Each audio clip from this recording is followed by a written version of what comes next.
Hello again, it's Mr. Pete. Welcome back to the shop. Now this is part 2 of a two-part video. This is tips number 665. Be sure and go back and watch part 1, which is tips 664, as shown in the following clip, and I'll put the link in the description. Please go back and watch this video, which is part 1 of this two-part series. So this part 2 is all about applying the fillets. In the last video I showed you the purpose of fillets and the different kinds of materials, but in this particular video I'm going to show you how to apply leather fillets, wax fillets, fillets with polyester body filler, doesn't matter what brand, and finally we'll use some of the Durham's rock hard water putty that also works great. There's probably many other methods as well.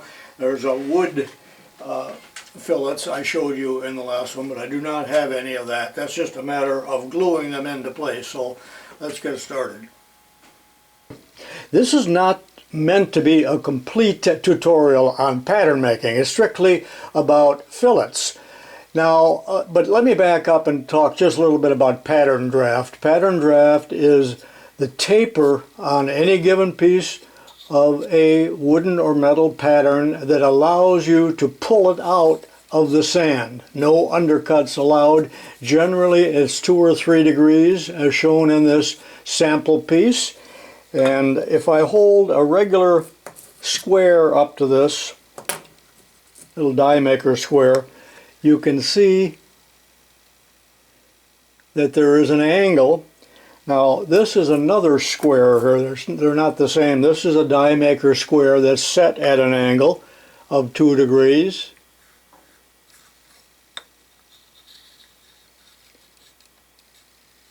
Like that. You must have that angle in every direction.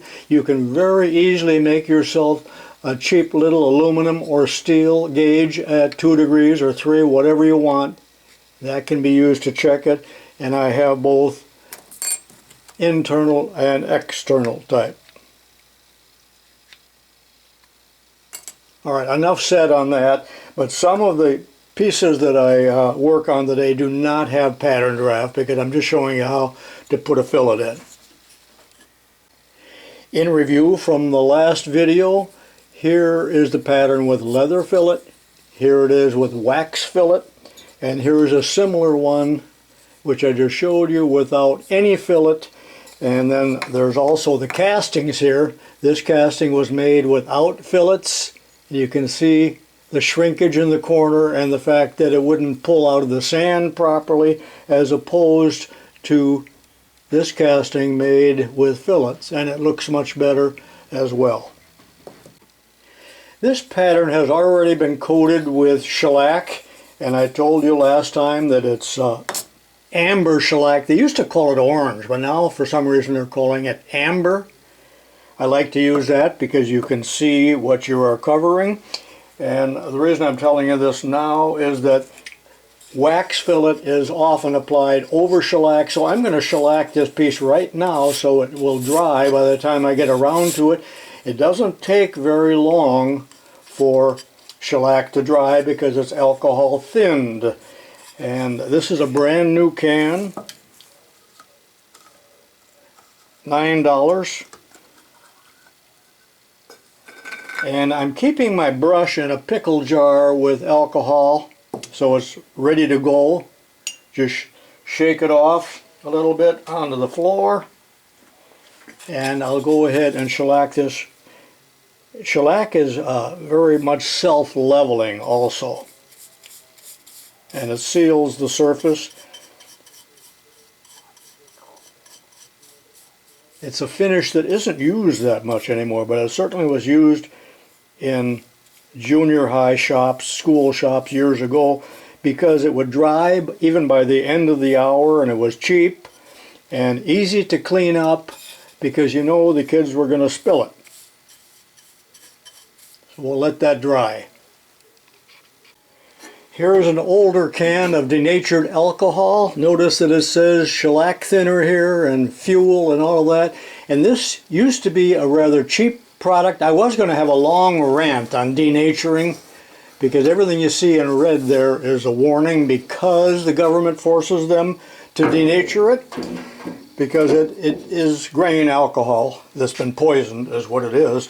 But I went to the hardware store and I was absolutely shocked at the price of denatured alcohol now. And by the way, they're calling it fuel now, but it's $19 a gallon. Well, that's $9 there for a quart.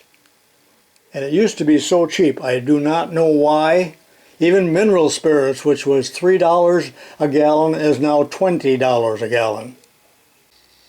I'm going to start out here by applying number 2 1/8" radius leather fillet to this piece. There's no sealant on this, no shellac. Now you can just cut this off the length, the smaller pieces, either with your X-Acto knife, I'll trim the end here, or even a scissors. And I'm going to make it a little longer than what I need. I like to trim it later on. This is just a straight run here, so it's real easy to do.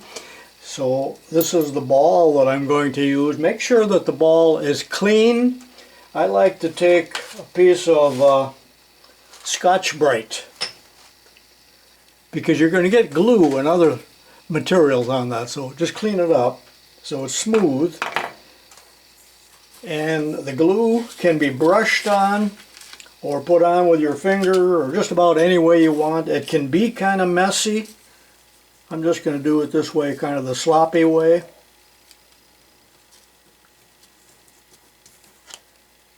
This is 10-minute glue.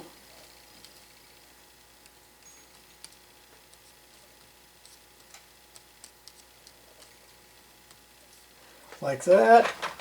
And this is the glue I'm using, but Elmer's, just about anything, it would be fine. It's leather on wood. It's already starting to get sticky. And lay that in place like that. And we'll take the ball and press it into place. You can see how easy that is. And I'm turning the ball a little bit, and after it's dry, in a half hour or whatever, you could trim it off, or I would like to take it right to the sander and sand it. And then you can wipe this. You could even use a damp towel, get off all the excess, and that's how simple it is on a straight run.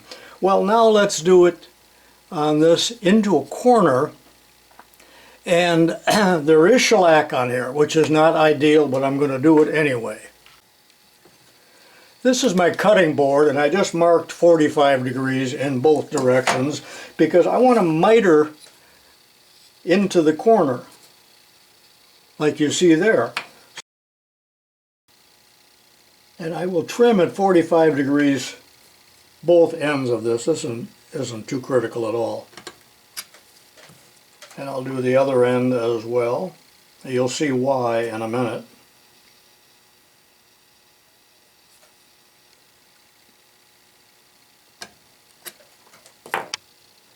Now perhaps you can see how I've mitered it into the corner. Now let's glue it into place.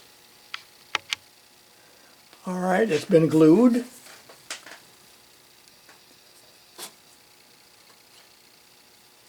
Now I can take a pick here and kind of slide it into position, although it's pretty good right now.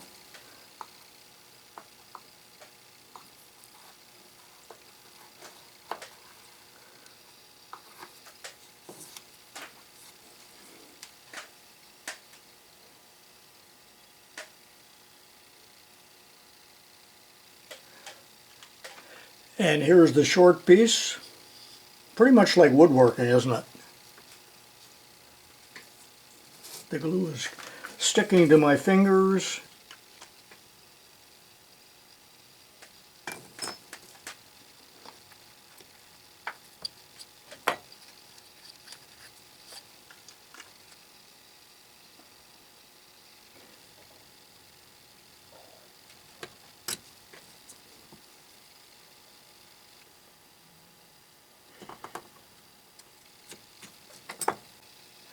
Now I'm going to, and I think the correct term here is to skive it. In other words, taper it off just a little bit. Because I'm going into the corner with this. That's not sharp enough. Maybe the gem blade is. There we go. It's tapered. And now this piece will be glued right into the corner and pressed into place with the ball. And here it comes.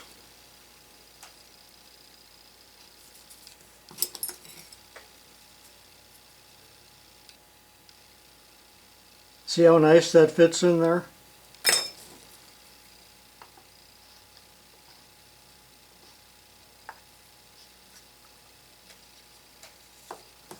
Then with my little finger wetted, I'm going to wet it, I'll wipe the glue out.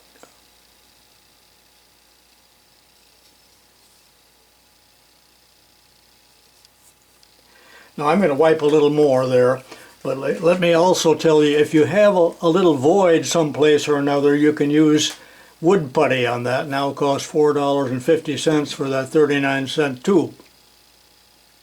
But this would have to be sanded.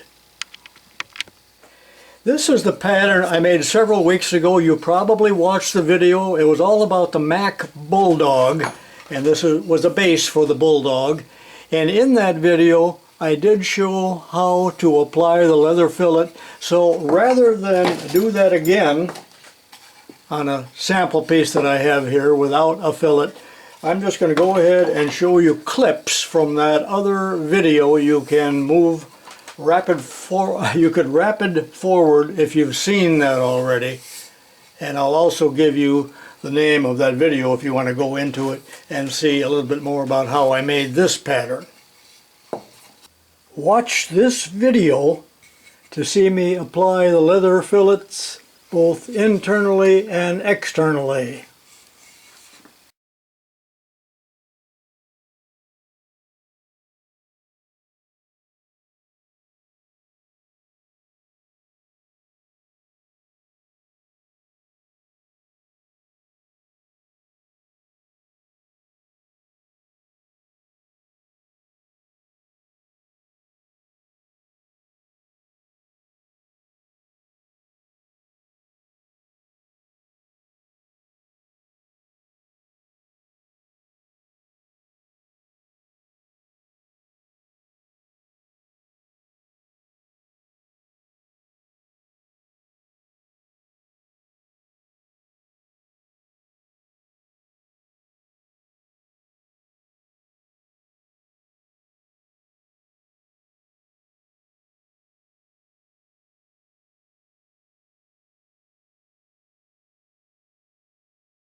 And now a little Bondo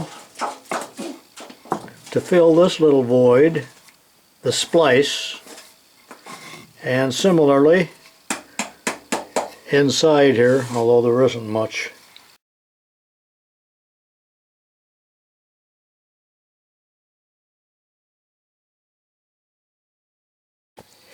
Be sure to have one of your wife's tea towels handy so you can wipe the glue and other materials that you might have on your hands.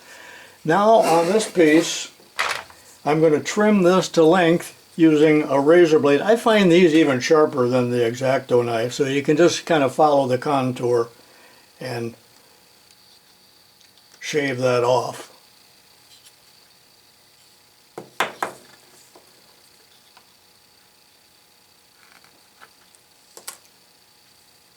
I'm at the Rockwell Delta 6-inch band sander with the table set at 3 degrees. Now I know this has been shellacked already, but this is the way I normally would want to finish off that fillet.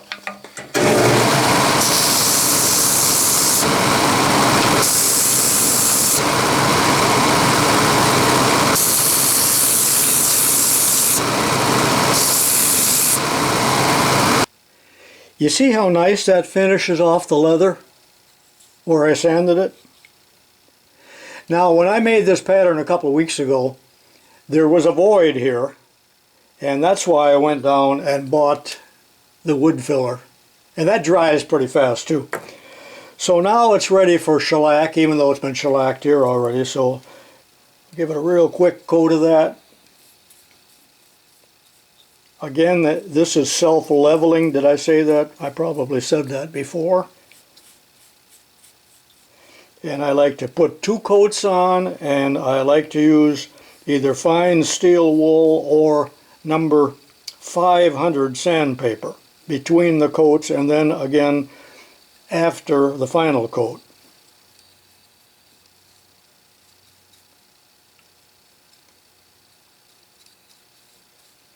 And I like the smell of it. Okay, that's it for leather fillets. Hope you enjoyed this part. Let's move on and use some wax. Here's a piece of wax fillet, and this shellac is already dried on this piece that I did 15 or 20 minutes ago, just as dry as can be. Now you can cut this to length any way you want. It's real soft. It's beeswax or imitation beeswax. You can just pinch it off like that. And again, that will be put in with a ball. However, you have to have a heated ball. Now here is the problem. I did make one up for my Weller soldering iron, and I knew it would be way too hot, and it was. And this is a brass ball. I took the regular tip out. Where is it here? And put in a brass tip. But anyway, it didn't work because it's too hot. I do not have a good electronic control to reduce the heat. So what I had done, I had all kinds of nichrome coils, wire, and I did make up some samples and I put it into series, but of course I was experimenting and it was either still too hot or too cold. So I'm going back to the time-honored method of the alcohol lamp. Hot water, boiling water, is not quite hot enough for the ball, and the ball will continually cool off on you, so it is a bit of a problem. Let's give it a try. Trim your wick.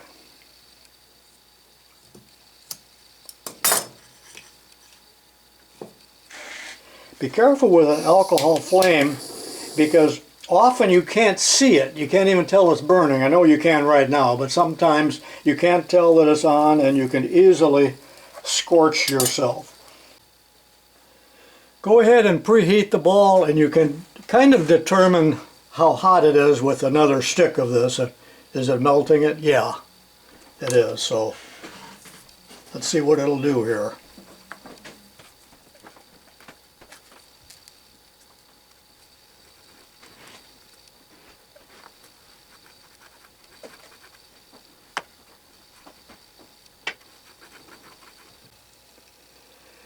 You usually end up with a little furrow out here. So that needs to be scraped off, and I can use one of these 1/2-inch spatulas or a razor blade or whatever, but you don't want to nick your fillet.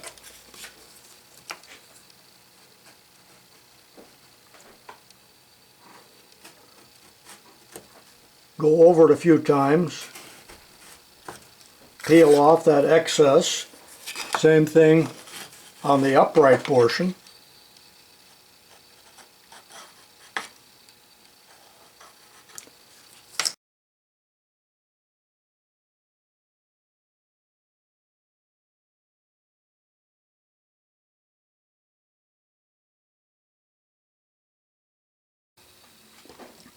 Alright, let's do this inside corner.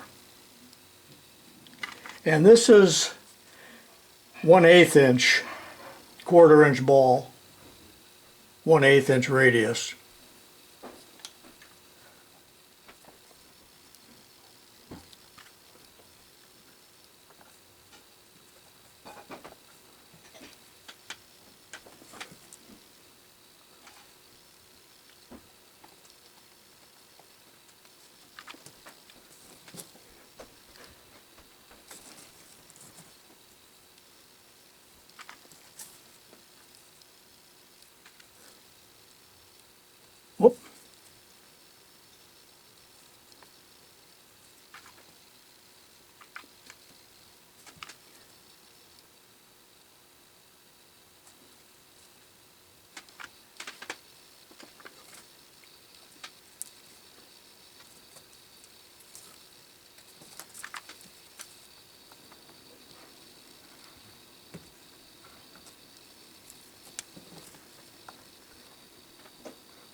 Be sure and put your flame out. There is a little cap here, I lost it, that will keep all of the alcohol from evaporating. Otherwise this will be empty by tomorrow, but there will be a good odor in the room. Now ideally you do not do this over shellac like I told you before, but I'd have it melted in very nicely and scraped off. Remember, I'm using a set, or I have a set of these fillet fillet shapers, and in the correct size. So now I'll just take the cold ball and more or less burnish it. That's optional.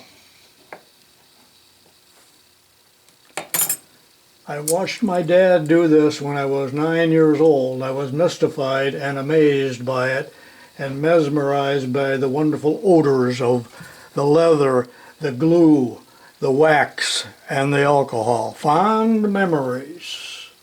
And my dad did not beat me up ever.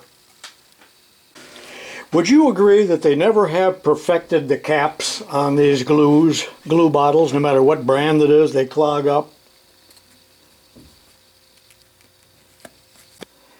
Alright, I've covered leather fillets and wax fillets. Now let's move on and use some body putty, which is messy, and some Durham's Rock Hard water putty. I wish I would have made this a 3-part video. It's running long.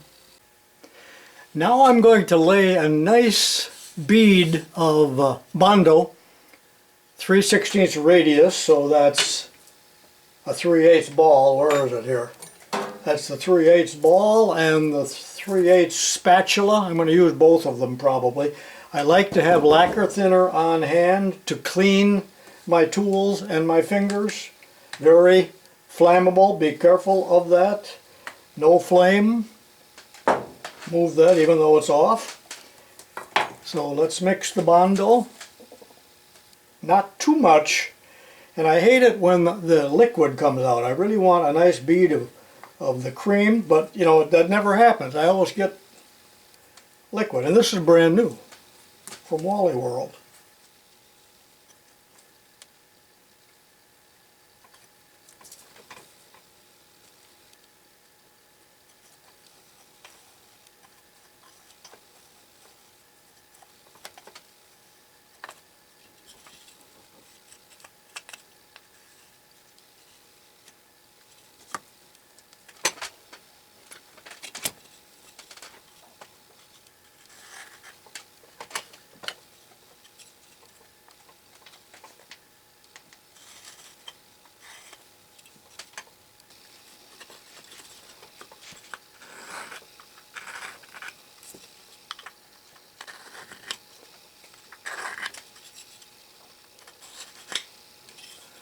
Okay, that looks pretty good.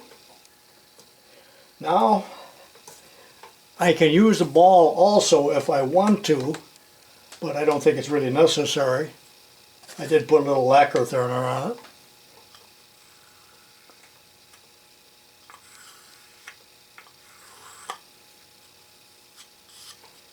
This will require light sanding, not very much if you do a neat job. You have to work very fast, especially if you're in a corner working several sides. It can set up on you. You see, I had very little control over adding the catalyst, so it was a bit of a panic situation there, even though this is just a sample piece. You also can use your finger with some lacquer thinner on it. But these other tools really are far better. Alright, that's all there is to using polyester filler of any brand. Let's move on to Durham's. Let's mix up a batch of Durham's. I was intrigued by this little figure when I was a child. And I guess I still am. I'm a child, I guess? Yeah. Alright. There's some. This is water. You got plenty of working time with this. If you add too much water, no problemo. You just put some more powder until you get a nice creamy consistency. And wow, I did put in too much water.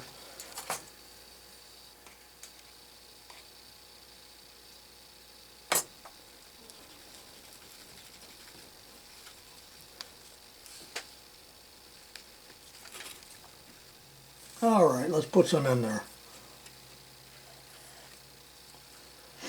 Eat your heart out, Clark. You see, it's kind of messy.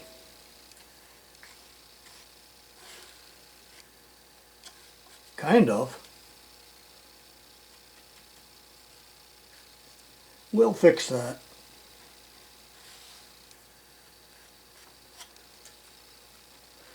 Alright, I'm going to use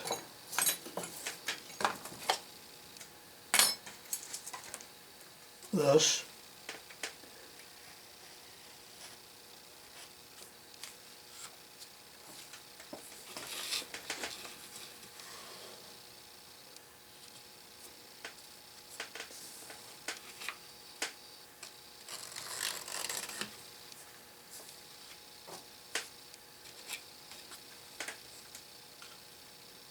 I should have put newspapers down. My mother always said, put papers down, no matter what we were doing.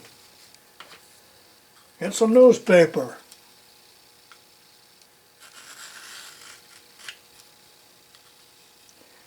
See, that lays in nice. Now it's still a little bit too liquidy, and that's going to take quite a while for that to harden. I'd say 10 or 15 minutes, so I'll come back. And at some point you can use your finger, if you want to, by wetting it and wiping it, but it's too soon for that right now.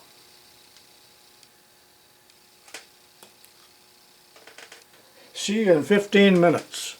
Be sure and clean your tools, whether it be the polyester or the Durhams, before it sets up. It's been 25 minutes and I'm still waiting. Well, it's now 1 hour later and it has hardened. This is 220 grit garnet. I haven't used garnet paper in years. Mainly what I'm sanding here is the upright and the bottom piece of wood rather than the actual Durham's putty, but you see a little sawdust coming off of it, sanding dust I mean. And then it's ready to shellac. I'm not going to shellac it. Now the Bondo is quite smooth, but I'll give it just a little bit of a once over.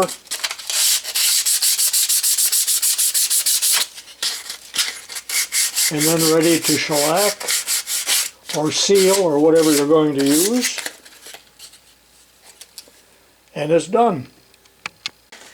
Well, that about sums up this video. What did you think was best? What would you use if you were going to make a pattern?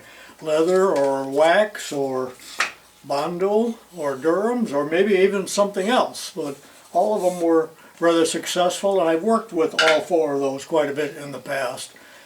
Now, I'm not a master pattern maker by any means, just an old shop teacher muddling along, but I hope you enjoyed the video, and I'll see you next time. Give me a thumbs up if I deserve it.